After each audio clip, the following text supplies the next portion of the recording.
Well, good morning, everybody, and happy Sunday. And it's a beautiful, cool morning here. So, haven't done a walk and talk in several days now. So, figure I'd get out here and get some exercise and talk to y'all for a few minutes. And today, I'm going to talk to you about Pentecost, because according to certain calendars, today is Pentecost. And I'm sure a lot of people know about Pentecost, heard about it, or what have you.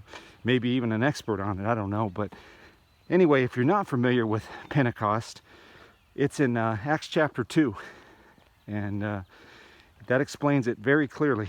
And in Acts chapter 1, Jesus prefaces, before his ascension into heaven, what's going to happen for, and I guess two, but for the disciples, as they after he ascends, they're to stay in Jerusalem and they're to wait. And what they're waiting on is the power of the Holy Spirit. That's what they're waiting upon. And so today is that day where Pentecost is celebrated. And like I said, people can read about that in Acts chapter 2. And I suggest you read Acts chapter 1 as well to get, the full context. But anyway, Pentecost is a very important day to me for personal reasons. And just the whole idea of Pentecost is amazing to me. I mean, Acts chapter 2 is one of the, it might be, if not my favorite chapter of the Bible, it's one of them for sure. Because it tells of God's great love for his people when they obey him, because they had to obey, they had to stay in Jerusalem, they had to wait, they had to be obedient, and they had to be patient. And then things would, manifest themselves. And as the word says, on the day of Pentecost, the Holy Spirit came upon them and they began to speak in other tongues. And Jesus even talks about in his own words, Mark 16:16, how certain signs will follow those who believe. And one of those signs is speaking in tongues and laying hands on the sick and they'll be healed. Casting out demons in his name and so forth. People can look that up if they want in Mark 16:16. But the importance of Pentecost to me personally is the ability to be able to speak in tongues. Because I've had that gift bestowed upon me since 1993. And I can tell you from a personal standpoint, it has saved my bacon more times than I can possibly remember, especially working armed security in gangland areas at Denver, with the Denver Police Gang Unit and so forth. I was kind of their eyes and ears, working in the gangland areas because they couldn't be everywhere all the time. And so that was a long time ago, like almost 20 years ago now. But anyway, it saved my bacon a lot. So I'm going to keep this short. Because I'm having a lot of problems with my phone lately. But I just wanted to encourage people, read Acts chapter 2. Receive the gift of the Holy Spirit if you have not. For me personally, someone who had the gift laid their hands upon me and I was able to receive it many years ago. But for other people, if you don't have that opportunity or what have you, it may require a lot of fasting and praying. And don't be afraid of it. Don't be scared of it. And don't listen to anybody says it's not for this time and that was for then and the gifts of the Spirit are not for now. They're lying. I'll tell you straight up, they are lying to you. And that's sad. It's really sad because the gifts are for now and you're going to need them. You're going to definitely need them in these next few weeks and months. I promise you that. You are going to need the gifts of the Holy Spirit.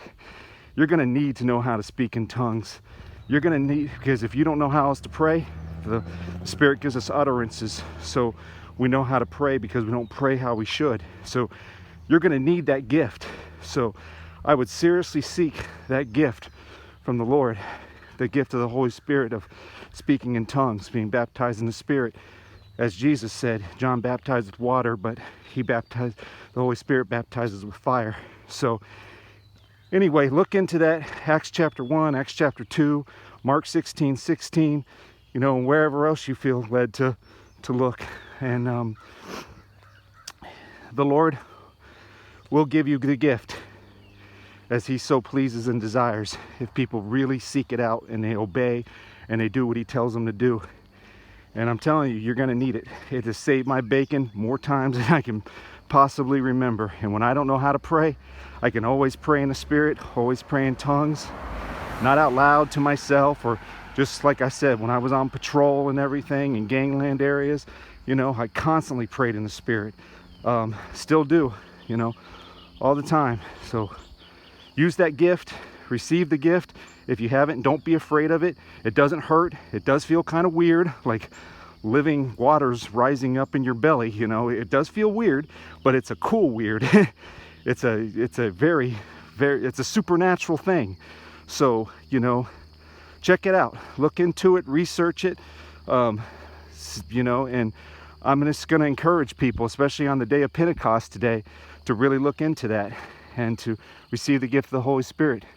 Okay, I've got other things for you now, but like I said, my phone's jacked up, and it's really messing up on me a lot. I don't even know if I can get this video uploaded, so I'm just going to go ahead and go for now. God bless each and every one of you. Real quick, as I have maybe a little bit of time left, you know,